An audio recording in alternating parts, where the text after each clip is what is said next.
The intention of the respondent was not honest, as he found that the respondent was trying to sell the property in dispute to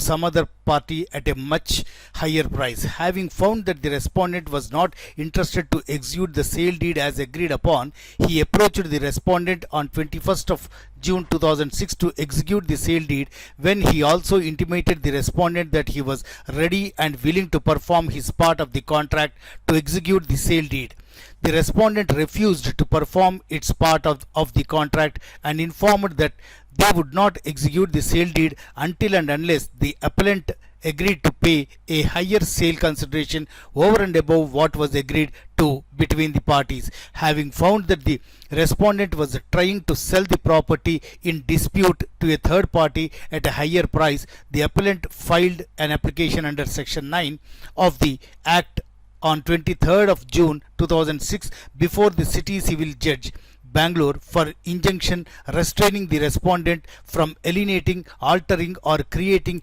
any third party interest in respect of the property in dispute. With the application, the appellant also filed an application under Order 39 Rule 1 and 2 read with Section 151 CPC for temporary injunction restraining the respondent from transferring, alienating or creating any third party interest in the same. The respondent entered appearance and denied the material allegations made in the application for injunction. It was the specific case of the respondent that, since time was the essence of the contract and the appellant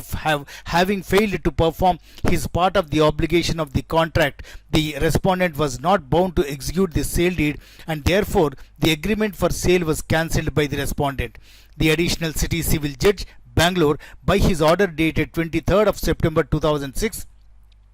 allowed the application filed by the appellant inter alia on a finding that there were serious issues to be tried before the arbitrator and that the appellant has successfully made out a prima facie case for grant of injunction in the manner prayed for in the application. The learned additional City Civil Judge, Bangalore, while disposing of the application for injunction, came to a finding prima facie that the respondent intended to sell the property in dispute to some other persons at a higher price, as it was found that the intending purchasers were frequently visiting for the purpose of purchasing the property in dispute. The additional City Civil Judge, Bangalore, therefore held prima facie that the respondent was likely to sell the property in dispute, and it was sold. It would make the award of the learned arbitrator infructuous, for which the appellant